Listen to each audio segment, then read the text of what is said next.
Have you ever felt like you were slowly disappearing from your own family's life? Like you were being deliberately forgotten, pushed aside, until one day you realize you've become a stranger in your own son's home? My name is Margaret, I'm 55 years old, and I thought I knew what heartbreak felt like. I was wrong. Nothing could have prepared me for the moment I discovered I had been systematically erased from my grandchildren's lives. It started with a simple scroll through Facebook on a quiet Tuesday evening. I was sitting in my small apartment, the same one I'd lived in since my husband passed 5 years ago, when I saw it. A photo that stopped my heart cold. There was my grandson, Marcus, wearing a graduation cap, beaming with pride. My 8-year-old grandson had graduated from 2nd grade, and I had no idea. The caption read, "So proud of our little scholar." Family celebration at Grandma Rose's house was perfect. Grandma Rose. Sarah's mother. The woman who lived 3 states away but somehow knew about every milestone in my grandchildren's lives while, living just 20 minutes away, knew nothing.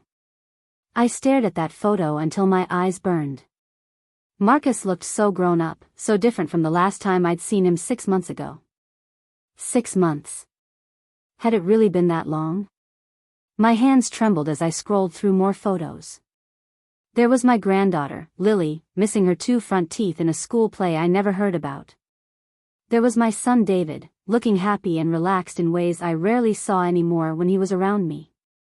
But what shattered me completely was seeing myself in Marcus's face. He had my eyes, my smile, the same dimple in his left cheek that I'd inherited from my own grandmother. Yet somehow, I was nowhere to be found in his celebrations. I called David that night. My heart pounded as the phone rang once, twice, 3 times. When he finally answered, his voice sounded tired, distant. "Hi, Mom. What's up?" "David, honey, I saw on Facebook that Marcus graduated. Why didn't anyone tell me? I would have loved to be there." There was a long pause. Too long. The kind of silence that speaks louder than words. "Oh, that. Yeah, it was just a small thing, Mom. Nothing fancy." Nothing fancy? I couldn't hide the hurt in my voice. "David, it's your son's graduation. My grandson's graduation. Don't you think I would have wanted to celebrate with him?" "Look, Mom, Sarah handles most of the school stuff. She probably just forgot to mention it." Forgot. The word hit me like a slap. How do you forget to invite a grandmother to her grandson's graduation? How do you forget to tell a mother that her grandchild achieved something wonderful? "Can I come over this weekend? I'd like to see the kids, maybe take them out for ice cream to celebrate Marcus's achievement." Another pause. I could hear muffled voices in the background. Sarah's voice. "Actually, Mom, this weekend isn't good. The kids have plans. Sarah's mom is visiting, and they're doing some family activities." Family activities. Sarah's mom was family, but I wasn't. The realization hit me like a physical blow. What about next weekend then? I'll have to check with Sarah. "I'll call you back." He never called back.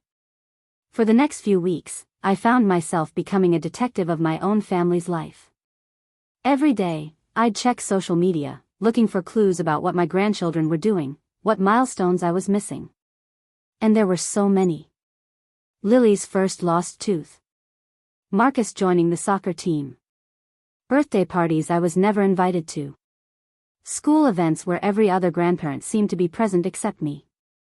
The more I discovered, the clearer the pattern became. This wasn't neglect or forgetfulness. This was deliberate. Systematic. I was being erased. 3 weeks after the graduation discovery, I made a decision that would change everything. I drove to David's house unannounced on a Saturday afternoon. I needed to see my grandchildren. I needed answers.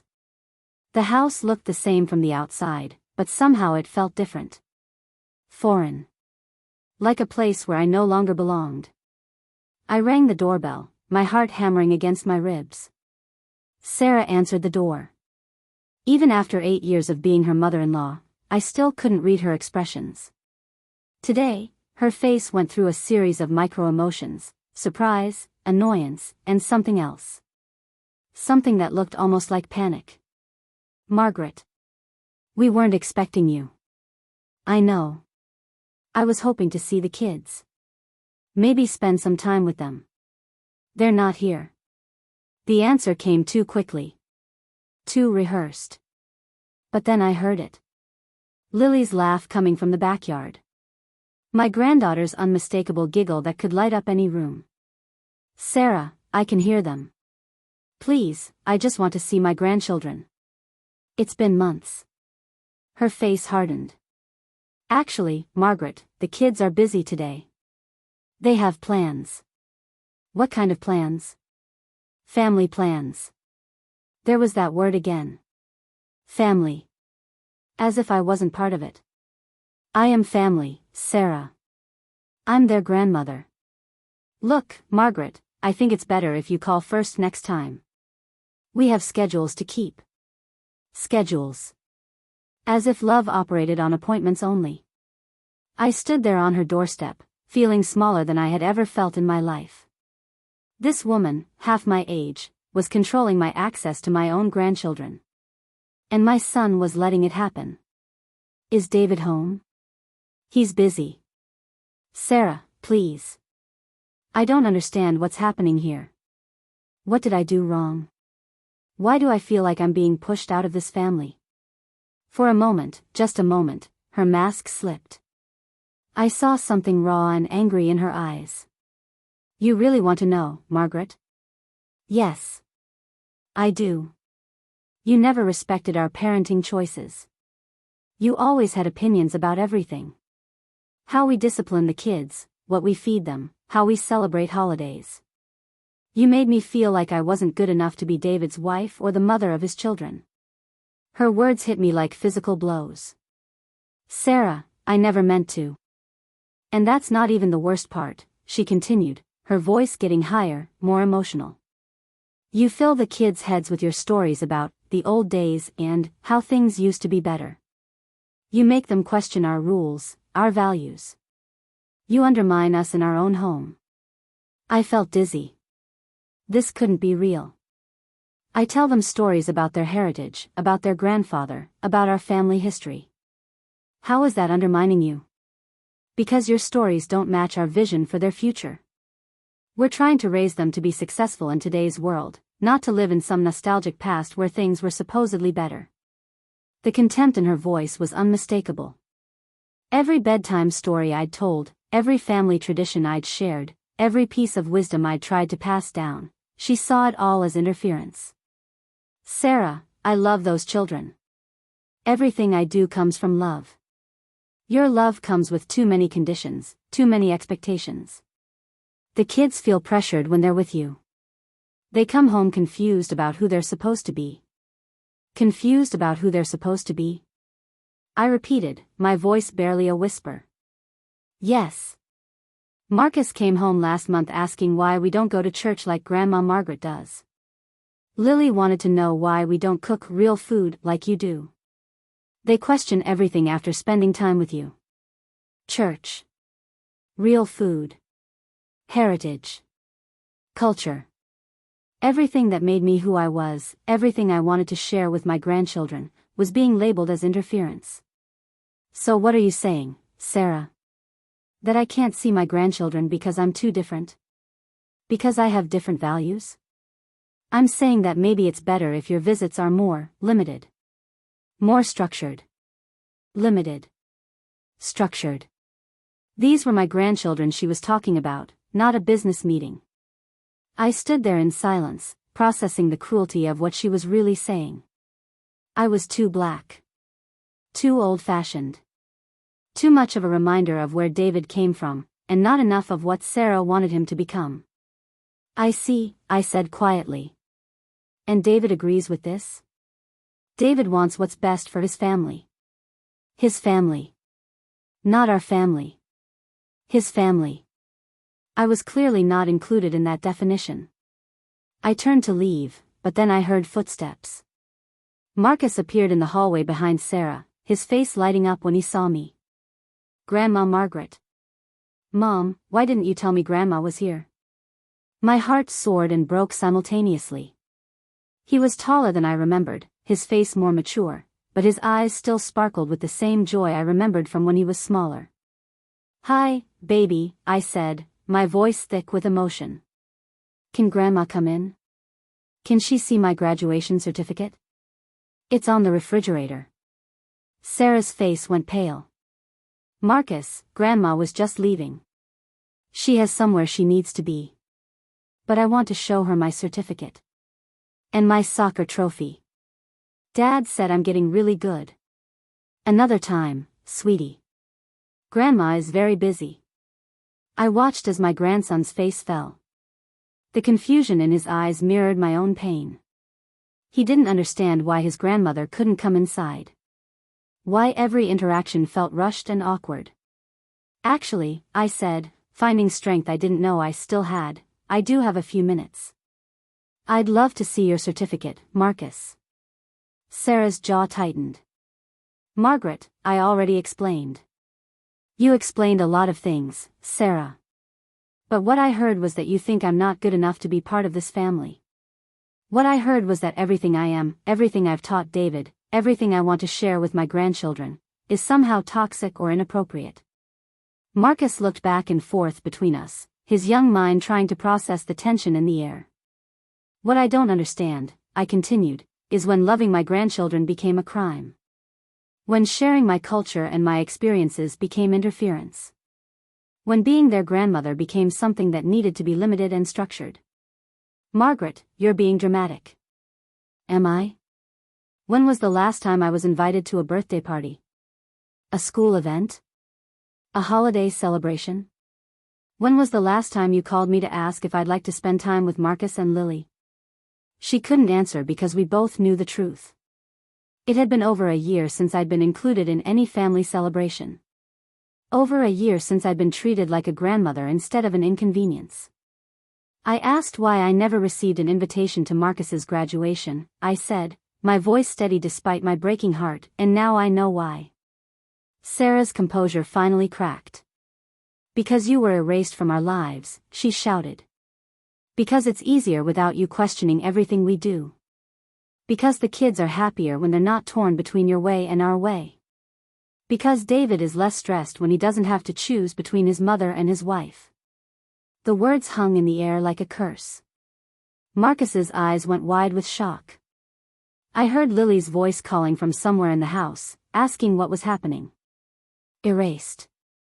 From my own grandchildren's lives. Erased like I was a mistake that needed to be corrected. I looked at Sarah, this woman who had given birth to my grandchildren, who had promised to love my son in sickness and in health.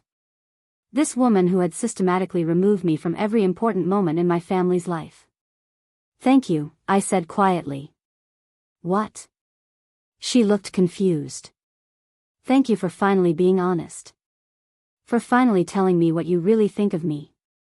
For showing me exactly where I stand. I knelt down to Marcus's level. Baby, I love you very much. I love you and Lily more than you can possibly understand.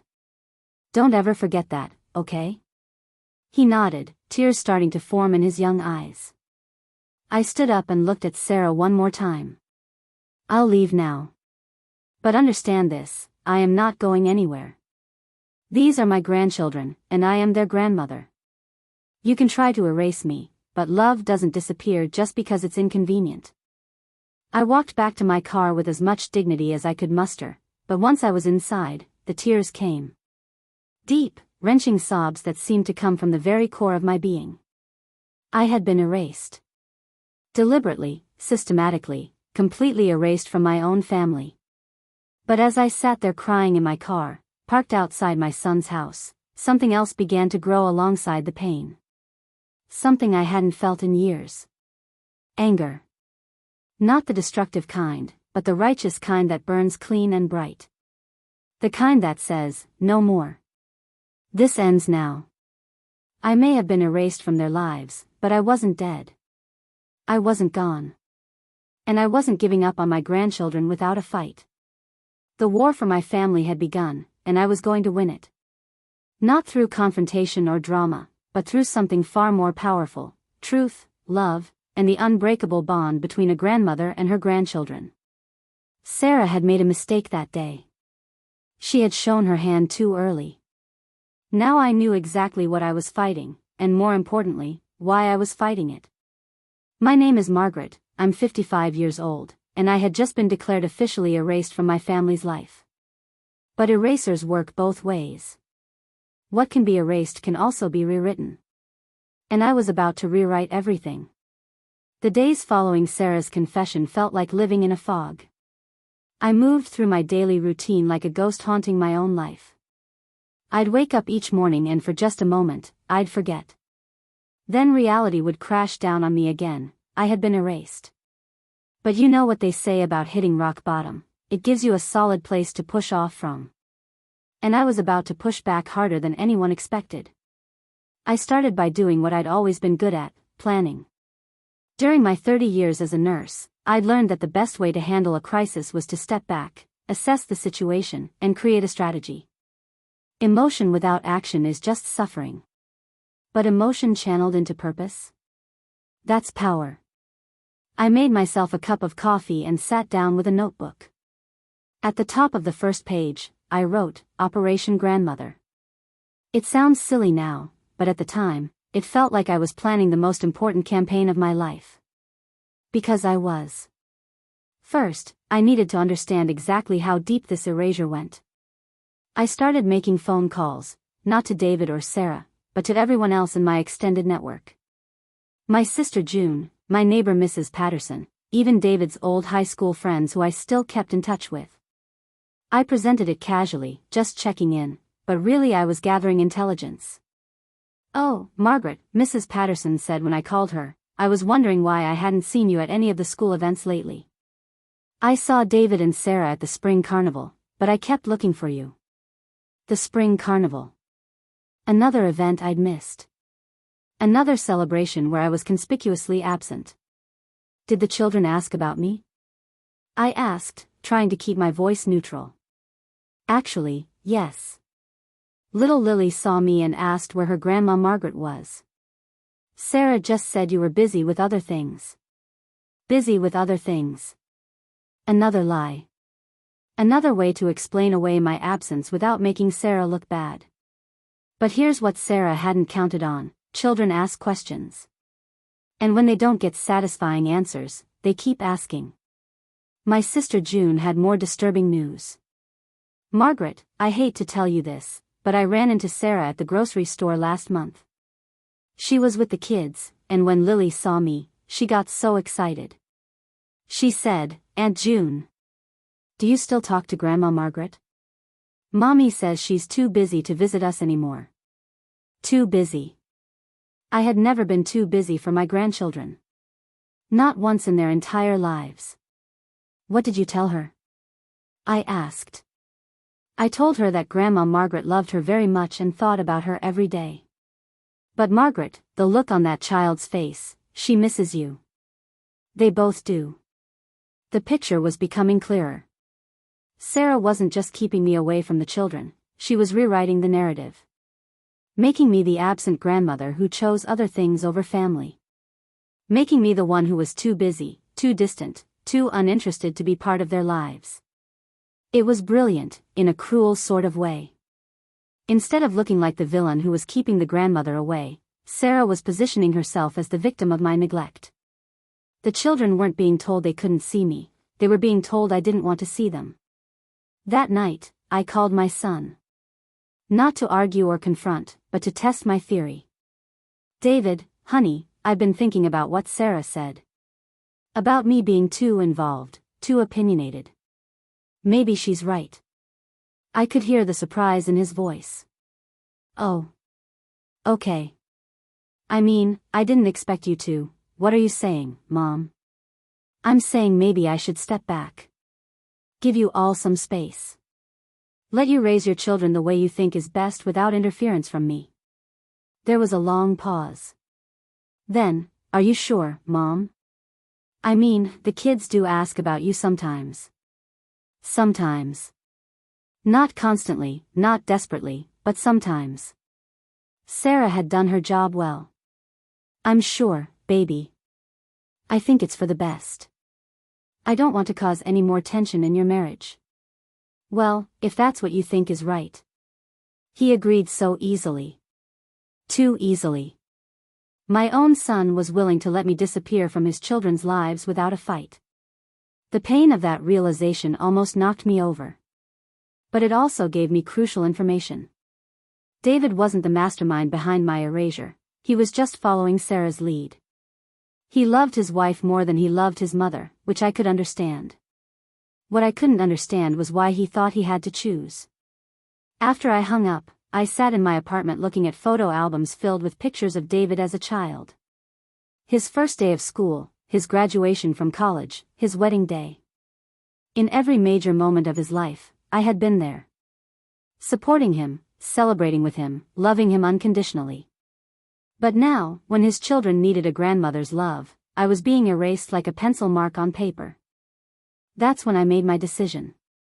If Sarah wanted to play games, I could play games too. But I was going to play by different rules. The next morning, I did something I hadn't done in 5 years.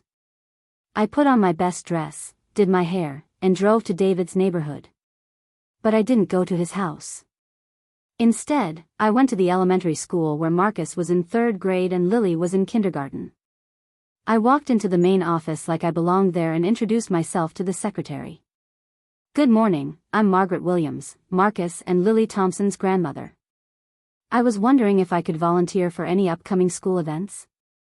The secretary, a kind-looking woman about my age, smiled warmly. Oh, how wonderful. We always need volunteer grandparents. Are you looking for anything specific? Well, I used to be a nurse, so I could help with health screenings or first aid. I also love reading to children. Really, I'm open to anything where I could help out and maybe see my grandchildren during the school day. That sounds perfect. Let me get you some volunteer forms to fill out. There's a reading program every Tuesday morning, and we have field day coming up next month where we could use extra hands. As I filled out the forms, I felt something I hadn't felt in months, hope. This was my way back in. Not through confrontation with Sarah, not through arguments with David, but through service. Through being the grandmother my grandchildren needed, even if their mother didn't want me there. 2 weeks later, I walked into Marcus's classroom for the first time as a volunteer reader. The teacher, Mrs. Rodriguez, had no idea about the family drama. To her, I was just another grandmother wanting to help out. Mrs. Williams, the children are so excited to have a special reader today. Marcus has been telling everyone his grandmother used to be a nurse. My heart swelled. He had been talking about me. Despite months of separation, despite Sarah's attempts to minimize my importance, Marcus still thought of me with pride. When I walked into the classroom, Marcus's face lit up like the 4th of July. He jumped out of his seat and ran to me before remembering the classroom rules and slowing to a walk. Grandma Margaret. You're here. You're really here. The joy in his voice was like medicine to my wounded soul. I hugged him tight, breathing in the scent of his hair, feeling his small arms around my waist. I'm here, baby. I told you I wasn't going anywhere. I read to his class for 30 minutes, telling them stories and answering their questions about what it was like to be a nurse. Marcus beamed with pride every time I mentioned something medical, clearly enjoying having his classmates know that his grandmother had been someone important, someone who helped people. After the reading session, Mrs. Rodriguez pulled me aside. Mrs. Williams, I hope you don't mind me saying this, but Marcus talks about you constantly. He's always telling us about the stories you tell him and the things you've taught him. It's clear he adores you. Does he? I asked, my voice catching slightly. Oh yes. Just last week, he wrote a story for creative writing about his family. He included you prominently. He wrote about how his grandma Margaret taught him to be brave and to always tell the truth, even when it's hard. Even when it's hard. My grandson was learning lessons I had taught him, even when we were apart. Sarah could erase me from events and celebrations, but she couldn't erase me from his heart or his memory. The following Tuesday, I was back for reading time. And the Tuesday after that. Each week, I saw my grandson's face light up when I walked into his classroom. Each week, I felt our connection growing stronger, not weaker. But it was the fourth Tuesday that changed everything. I had just finished reading a story about courage and friendship when Marcus raised his hand. "Mrs. Rodriguez, can I ask my grandma something?" "Of course, Marcus." He looked at me with those serious eyes that reminded me so much of David at that age. "Grandma Margaret, how come you don't come to our house anymore? How come you only visit me at school?" The classroom went silent. 25 pairs of eyes looked at me, waiting for an answer. Mrs. Rodriguez looked uncomfortable, clearly sensing that she had stumbled into family drama she didn't understand. I knelt down to Marcus's level, my mind racing. How do you explain to an 8-year-old that his mother has decided his grandmother is persona non grata? How do you tell a child that love isn't always enough to overcome adult conflicts? "Well, baby," I said carefully, "sometimes grown-ups have disagreements about the best way to handle things. Your mama and I don't always agree about when and how I should visit.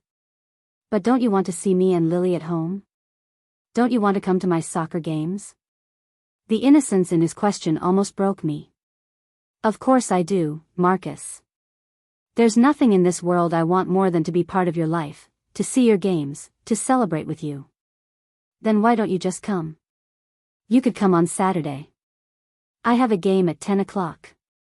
How do you explain to a child that his mother has forbidden his grandmother from attending his soccer games? How do you tell him that love sometimes isn't enough?" "Marcus," Mrs. Rodriguez interjected gently, "maybe this is something you should talk to your parents about at home." That night, David called me. His voice was tense, angry in a way I hadn't heard since he was a teenager. "Mom, what are you doing?" "I'm volunteering at my grandson's school." "Is that a problem?" "You know exactly what the problem is. Sarah is furious. She says you're going behind our backs, manipulating the kids." "Manipulating them?" "David, I'm reading stories to a classroom full of children. How is that manipulation?" "You're confusing Marcus. He came home asking all sorts of questions about why you don't come to our house anymore, why you're not at his games. Sarah had to explain that you've chosen to distance yourself from the family." "Chosen to distance myself?" Sarah's revisionist history was now being presented as fact. "Is that what you think, David?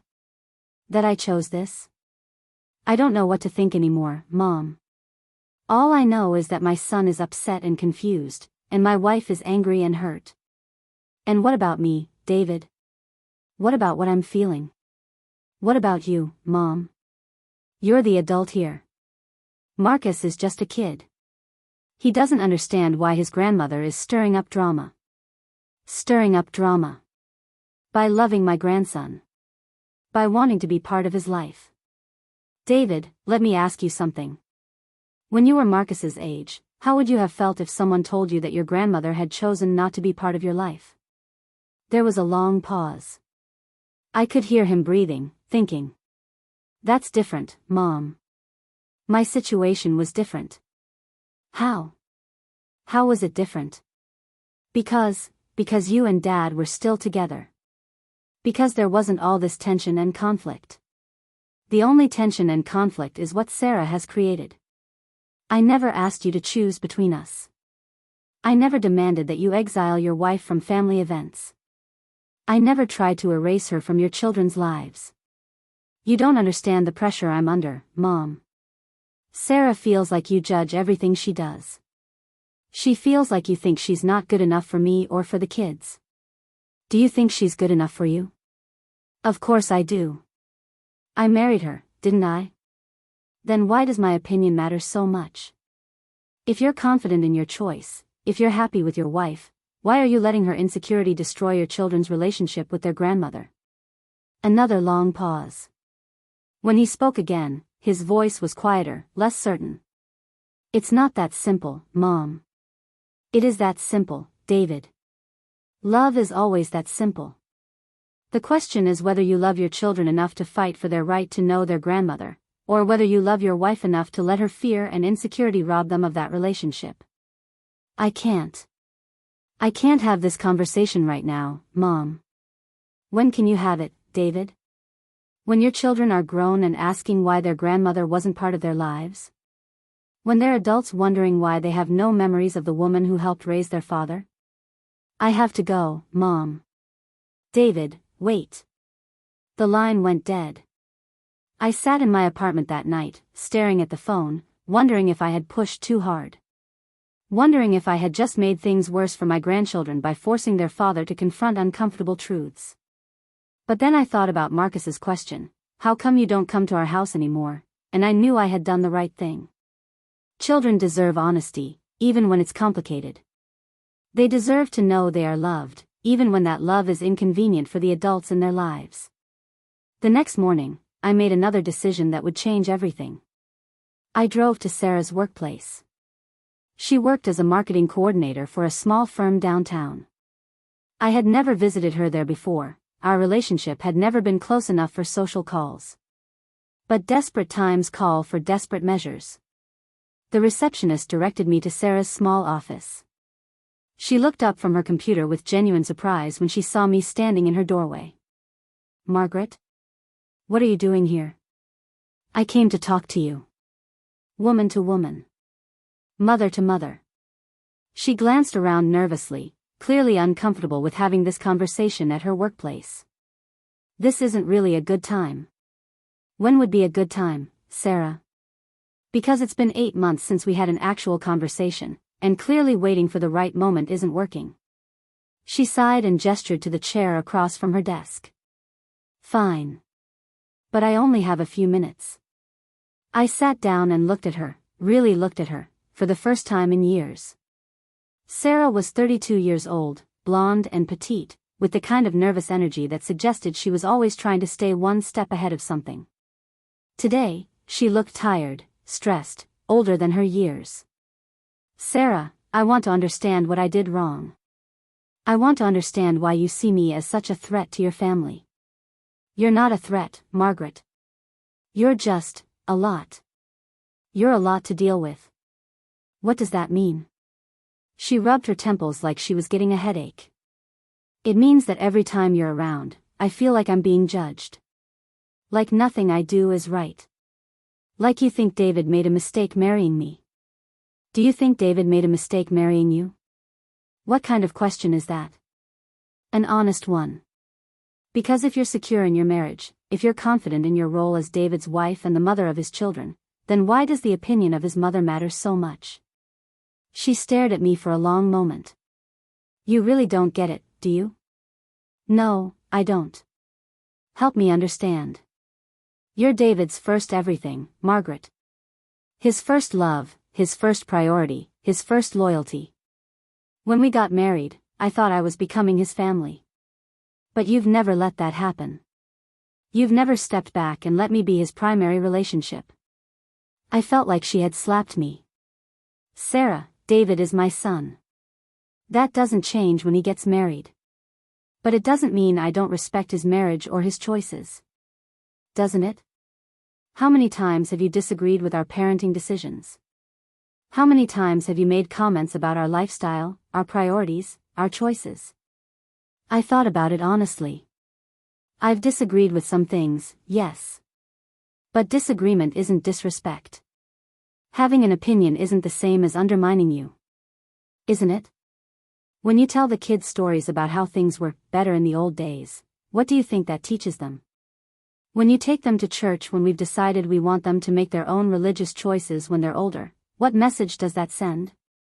It teaches them about their heritage. It teaches them about the values that shaped their father.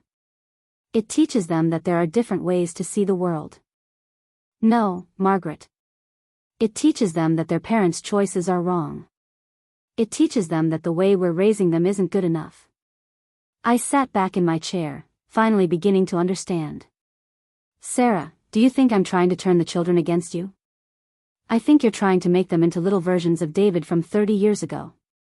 I think you want them to be your do-over children, raised with your values and your beliefs, regardless of what their actual parents want. The accusation hung in the air between us. Was there truth in it? Had I been trying to recreate my own parenting experience through my grandchildren? Sarah, I love those children more than my own life.